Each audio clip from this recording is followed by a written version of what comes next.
ঘরোয়া স্বাদে অথচ লোভনীয় এই ফ্রায়েড মোমোটা তৈরি করেছি বাড়িতে থাকা কিছু উপকরণ দিয়ে। কিছু বেশি কিনতেই হয়নি, বাড়িতে ডিম আছে, একটু ফুলকপিও আছে, গাজর আছে, পেঁয়াজ আছে, কাঁচা লঙ্কা আছে। এই যে সবজিগুলো সব কুচো কুচি করে কেটে নিয়েছি।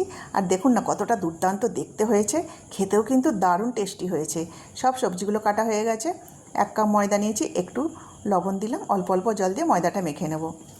আমি কড়াইতে সাদা তেল দিয়ে দিয়েছি, দিয়ে অল্প দিয়েছি তেল, দিয়ে সব সবজিগুলো একসাথে দিয়ে দিয়েছি। ভাজা হলে লবণ, একটু চাট মশলা, গোলমরিচ দিয়েছি। আর আগে থেকে যে একটা ডিমের ভুজিয়া করেছিলাম সব কিছু মিক্স করে পুরটা রেডি করে নিলাম। আমার এই পুরের ভিডিওটা প্রথমটা নষ্ট হয়ে গিয়েছিলো, তাই সবটা দেখাতে পারলাম না। ময়দা থেকে ছোট্ট ছোট্ট লেচি কেটে লুচির আকারে বেলে নিলাম। একদম পাতলা পাতলা বেলে নিয়েছি। এর মাঝখানে পুরটা দেব।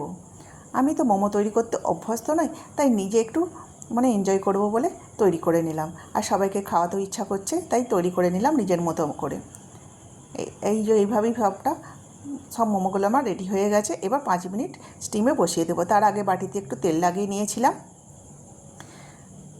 যদি ইচ্ছা করে তো এইভাবেও মোমো তৈরি করতে পারি, তাই তৈরি করতে আরম্ভ করে দিলাম। দোকানে কেনার কি দরকার আছে, বাড়িতেই তৈরি করে নেব। ব্যাটারটা তৈরি করলাম 1.5 চামচ কর্নফ্লাওয়ার, 1.5 চামচ ময়দা, গোলমরিচ আর লবণ দিয়ে। ব্যাটার তৈরি হয়ে গেছে। মোমো আমার সিদ্ধ হয়ে গেছে। একটা করে মোমো নিয়ে ব্যাটারে ডুবিয়ে গরম গরম তেলে ছেড়ে দেবো। মোমোতে এমনিও আমার ফ্রায়েড মোমোটা তৈরি করার জন্য বেশি কিন্তু সময় লাগে না। স্টিম মোমোটা আমি দুটো রেখে দিয়েছি, স্টিম মোমো খেতে আমার খুব ভালো লাগে। এই দেখুন তৈরি হয়ে গেছে মোমো। এবার গরম গরম পরিবেশন করব। আর খেতে তো দারুণ ইচ্ছা করছে। চলুন খাওয়া যাক। কেমন লাগলো আমার এই ভিডিওটা অবশ্যই কমেন্ট করে জানাবেন। আর সবাইকে ধন্যবাদ জানাই ভিডিওটা দেখার জন্য।